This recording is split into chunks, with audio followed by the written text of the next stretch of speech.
Hei, olen skannaustekniikan maisteri Gerhard. Ja minä olen assistentti Harald.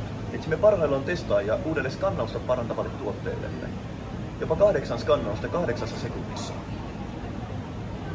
Se on juurikin näin. Se on juurikin näin. Se on Bogen.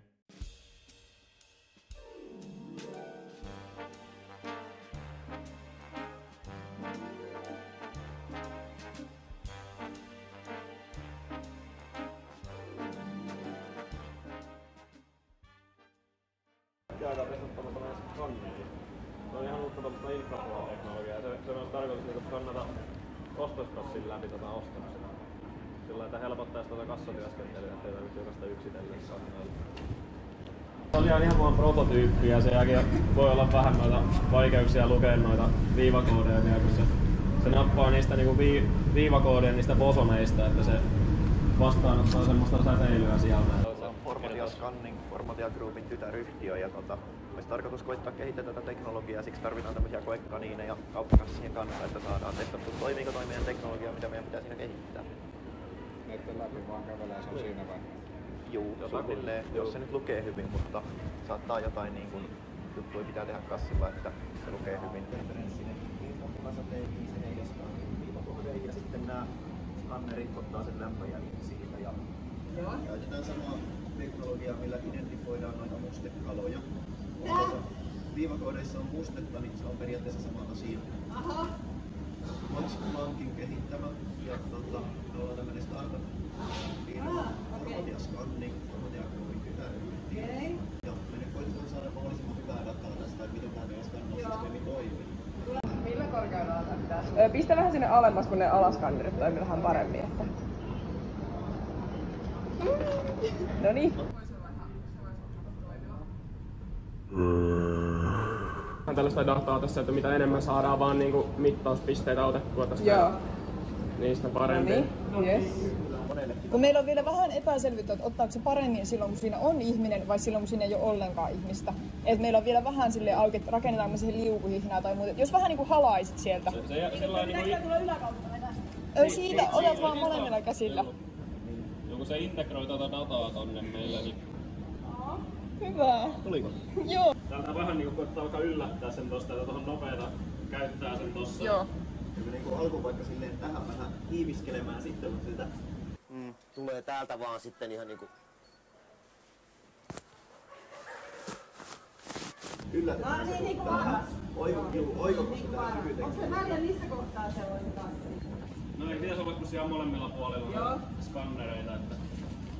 Hyvä. Interferenssin infrapunaa ottaa ja siis se on sitten nää punaiset valot, sitä lähettää ja nää keskinappulat tässä vastaanottaa sitten sitä lämpön jälkeen, niin sillä olisi tarkoitus saada ja ihan hyvin on nyt toiminut. Haluatteko vielä? Aika hyvin sieltä. Nytkö sä oot mahdollisesti vielä silleen niin jotenkin vähän tolleen heilut sitä tossa. Kahdella kädellä silleen tähän tyyliin. Vähän niinku pilkkisit. Joo. Tää on niinku kahvakuulailua. Niin, ei tarvi salilla käydä. Ei tarvitsisi enää kassoilla jonotella, vaan voi kävellä vaan läpi ja se olisi siinä. Mitä maailman menee, kun ihmiset tulee nyt älyttömän laiska.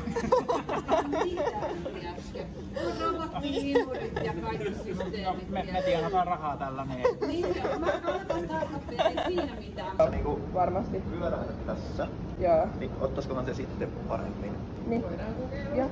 Joo. Mitä enemmän saadaan niinku dataa vauhdettua, Niin. Tässä on niinku... lähinnä testataan. Pyörähdä. Joo. Noniin. Niin, sit ihmetellään, kun ihmiset on huonossa kunnossa ja diabetes. Se on kyllä totta. Ne ei tee enää mitään. Vähän niinku kyykyssä sitä. läpi. Silleen sinä lyöt sitten tälleen. Niellä. Se ottaa paremmin, kun se tunnistaa sen ihmisen liikkeen siitä kans, niin sit se ottaa sen kassin. Voi myös siltäkin puolustaa. Joo. Nyt. Hei, nyt hän näyttää. Nyt ilmeisesti kahvia löytyy. Joo. Suklaata löytyy. Joo. Onko se pikkupatukat? Joo. Sitten proteiinipirtelöä löytyy. Joo. Kyllähän, ja kahvia. Joo. Molemmin päin, niin heiluttele vähän niinku tohon tyyliin, silleen kun vaikka painaisi, niin heiluttele sitä siinä. Tuleeko sinne jotain? Ei kun vielä, nyt näyttää punaista pelkästään. Täysin punaisella on. Oisko, jos vähän... Tuotteet ei löydy. Joo, ei. Olutta täällä on ainakin aika monta työtä. Olette teekkarijäyrästä ehkä kuullut joskus. No joskus joo, tämänvuotisesta jäyrästä ei ole kuultu. Joo. Tällaista tekemässä ihan mahtavaa, että pääsitte osallistumaan. Hieno homma, joo. Ei oikeesti kasvattu mitään vaan, tää oli vähän niinku teekkarijäynä. Eihän. Voi helvetti. Ai. No mä vähän siis, en mä niinku osannut kyllä kuvitellakaan, mutta nyt mä oon olottanut. Haluatko tulla kattoo minulle tää dataa täällä? Täällä. Kyllä hyvältä Kyllä näyttää. Siinä se pyörii. Pyörii. YouTube-video. Vähän oltiin huolestuneita, että missä teekkarit on, kun ei niitä näy enää tuolla katukuvassa. Mutta uusi yritys. Hoivinen mies. Hei, Päivän avata heti kadin. Hyvää päivää ja hyvää vauhtia.